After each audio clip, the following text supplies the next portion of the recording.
Everts over the double jump nicely. The track has stayed in prime condition. John Savitsky, the man who built and designed the circuit, in conjunction with a Frenchman, Jean-Luc Fouché, the man who built the circuit from the French point of view, was actually injured on Wednesday night, standing by the circuit, was hit by a bike and his wrist was broken. So that's what the riders think of his circuit. But look at Evans, he's wrapping this one up nicely. The crowd absolutely delirious, they love it. And coming back is Antunes, challenging hard. So the American has got second wind. He's winding the Suzuki on. In pursuit now of Stefan Everts. Can Everts hold him off? It's come alive again at the front. The checkered flag is out for Stefan Everts, who gets it. So Everts wins the Saturday final. Buddy Antunes gave up the scrap in the last turn, cruised home for second place. That indeed was a magnificent 125cc final. And what great action that was. We'll await confirmation of the lower places. Race leader Stefan Everts in a very eventful 125cc final. The BF of Suzuki, team manager Sylvain Gabors, putting things together nicely for him. Got Stefan Everts the win from Buddy Antunes. Rob Herring, a distant third, just couldn't hold on to the pace. Denny Stevenson on another Suzuki was fourth. Jeff Emig and Warren Edwards from Great Britain. So two Brits in the top six, not bad at all.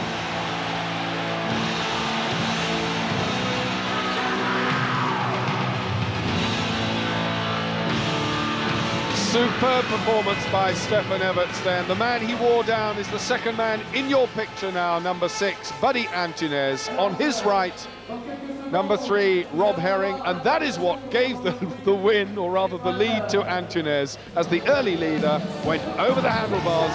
Stefan Everts then, his father will indeed be proud of him. What a superb win in the 125 final. The best is yet to come. The 250s then after the break. Don't go away, come back to Paris.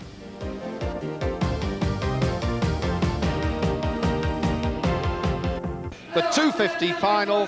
Will Bale win, or will the Americans steal this one from him? 18 laps will be the distance, so a long, long way to go in this one. Everybody has to ride steadily. There's no chance of getting back in the running if you fall off. Look for Jean-Michel Bale riding number 8. Jeff Stanton, of course, his main rival, who has won here on previous occasions. Jeff Ward, the old master. Edwin Evertson and Pedro Tractor will always bring a surprise, as will number 9, Yves de Maria, the local favourite. Number 14, Doug Dubach, also the American there with a German-sounding name, not to be left out of the equation. And watch for Yannick Kerveler. 18 laps then. 2,000 cubic yards of circuit here about to be put to the most demanding test of all when the 250s go. Such is the height of these bikes, as you can see, that the riders need a little block to sit on the thing and keep it upright. 30 seconds to go. Someone watching the action. The riders intent on the first turn, however, as lots of things go on in the center of the arena. Into the last 5. The first left-hander will be the demanding test, and it's a question of whether Jean-Michel Bale can get the whole shot. And a brilliant start, but he was boxed out. Tactics there meant that the American-based Frenchman couldn't hit turn 1 squarely. It's Guy Cooper, number 5. Airtime Cooper is in second place. Ahead of him, Jeff Ward on the Kawasaki. Then it's number 8, Jean-Michel Bale in third. Then 14, Doug Dubach, the Californian. So Americans in first, second and fourth places, with a Frenchman riding number 8, Jean-Michel Bale, in third. We saw a great performance from Guy Cooper, number 5, in his heat, and he knows what he has to do in this 18-lap final. That's being denied him at the moment, though, by Jeff Ward, number 3, as Bale goes through to the cheers of the crowd. But Cooper fighting back side by side. Jean-Michel Bale, number 8, and Guy Cooper disputing second place. Cooper has had to settle for third. Bale is really on form. He now has to set about the man ahead of him. Let's have a little wager, shall we, as to whether Jean-Michel Bayle can get past Jeff Ward. He's really doing it well. Looking up alongside, he couldn't believe it when Cooper went past in the air.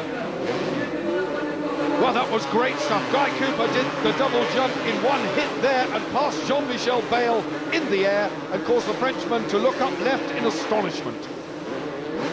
Bayle then down in third. So the Americans really making him work this time.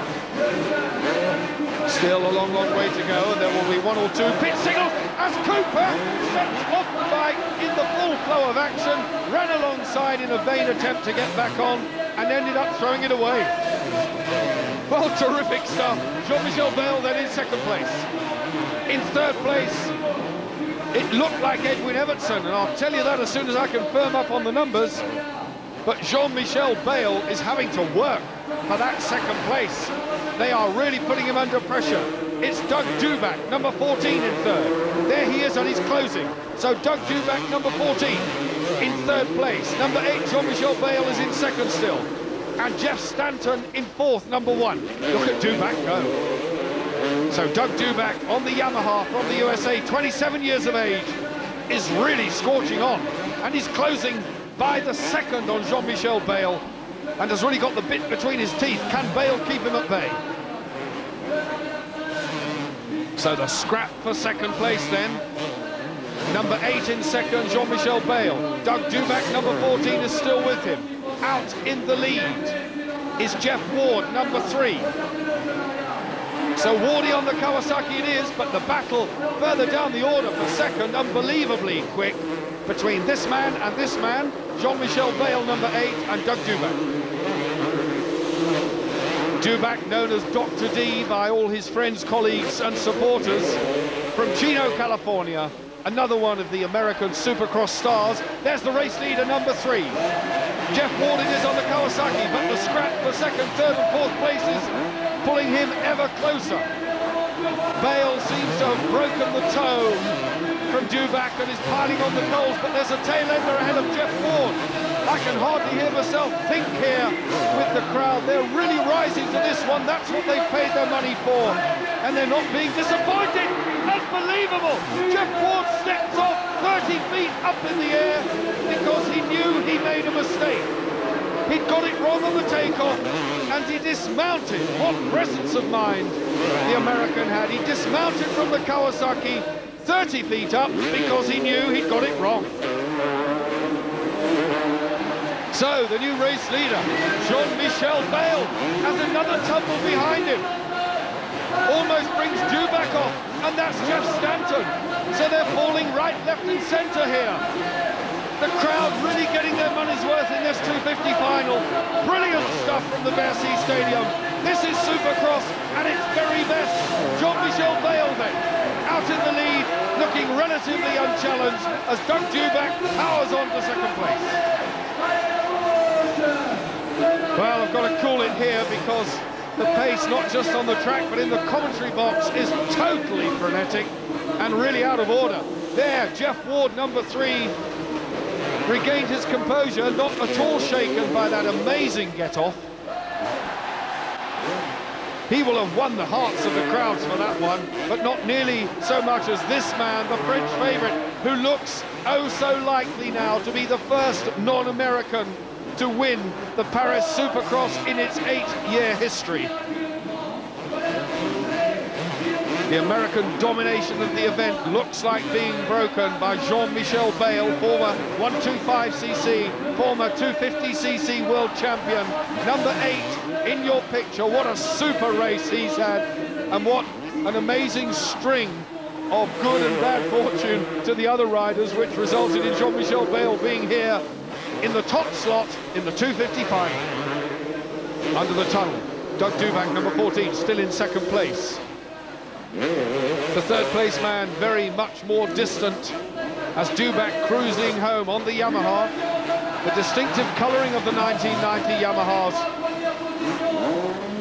Number 9 coming, a mighty pearler there, Yves de Maria, the Frenchman, and he was in third place. So those ripples catching out one rider after another.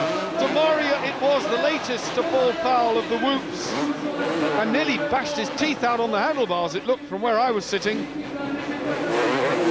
Race leader number 8, the Honda meet in the Kawasaki sandwich as one falls in front of him. So Yannick Kerbela falls off the Kawasaki and nearly costs Jean-Michel Bayle the race win. Just shows how easy it is to get into trouble when you're riding around minding your own business. People turn upside down in front of you. Yves de Maria from Marseille then is going again. He was in 3rd place. I'm not sure if he was able to remount and get going in 3rd. I think at least Jeff Stanton came past him to steal 3rd place. So de Maria, every bit as stylish, and I said earlier on in the programme that if he didn't fall off, he could be a race winner. He certainly has got the speed, this boy, but he does do some silly things. He's also lost his goggles in that tumble. But de Maria, number 9, still riding round. He's keeping it going. He knows there are points at stake, and there's still another night of the proceedings to come as far as he's concerned. But if Jean-Michel Bayle can win this one, and we've promised you the very best of the action, and I have to say that we've delivered it. What a great final this 250 has been. Yves de Maria, the 125cc Grand Prix campaigner, getting it all wrong again and stepping off the Suzuki, laying it down. The frustration evident as the race leader, Jean-Michel Bayle, number 8, powers on, nearly collecting the cameraman with him. High over the double, clears it with no trouble at all.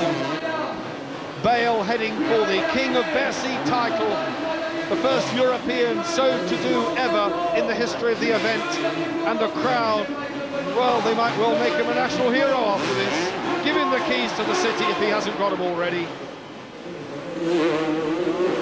He defected for 2 seasons to the USA to pursue his motocross over there, and did very well in the outdoor series, winning a 250cc national championship in the States, the same year that he clinched the 250cc World Championship.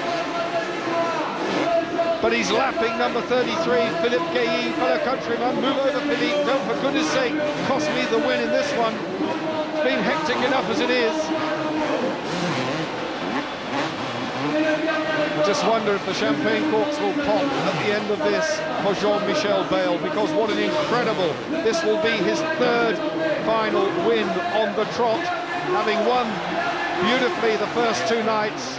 He really only needed to win this one, and I think the title of the King of Bercy is as good as his. The only American maybe who can do something about it would be Jeff Stanton, who is currently lying, as far as I can ascertain, about 3rd in this race. The crowd love it. There could be no finer winner as far as they are concerned here on home terrain. Jean-Michel Bayle cruising home, has got time to glance over the shoulder and perform some acrobatics for the crowd. Guy Cooper, number 5, having retired, is now out of the running, and what a great race he put up in the early stages as well as in his heat. The climax of a fantastic evening's entertainment here from the Bercy Stadium in Paris sees Jean-Michel Bayle, number 8, take the win. Number 14, Dubach, the German, come over. We're waiting for Stanton. A lot of lapped riders in there. No doubt about the winner, though. Jean-Michel Bayle, number 8, took a scintillating 3rd final win on the trot in Paris. Be interesting to see where Yves de Maria finished after pitching spectacularly and also dumping the thing on a right-handed turn. Something of a lap scorer's nightmare, I would imagine, this one. But there's your winner. Guy Cooper, not able to hold the bucking Suzuki. He's in trouble from this moment. Vainly trying to hang on. He's not going to let go. He just hopes that maybe he can spring back into the saddle. But Susie says no.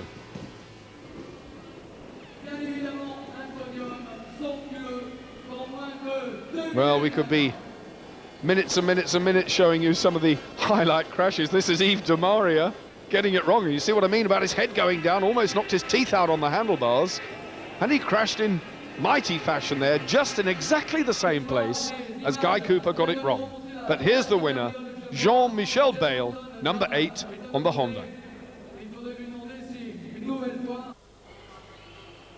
Stanton it was who took third. Dubac, we know, was second. Yves de Maria still got fourth. A great result. What a difference it would have been if he hadn't crashed twice.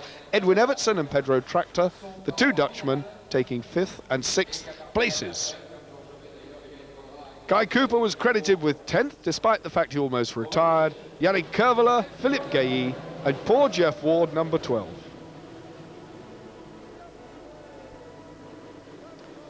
So this is what it's all about. The final having been won by Jean-Michel Bayle, collecting the adulation of the supporters here at the Paris Bercy Stadium. The champagne, I'm sure, will come afterwards. But the King of Bercy title going to Jean-Michel Bayle, the first time it's ever been won by a non-American. Supercross then fast becoming a legend now in motorcycle sport. It's what the close season is all about. The razzmatazz, it's what the crowds want. Next time we go Supercross racing here on Europe.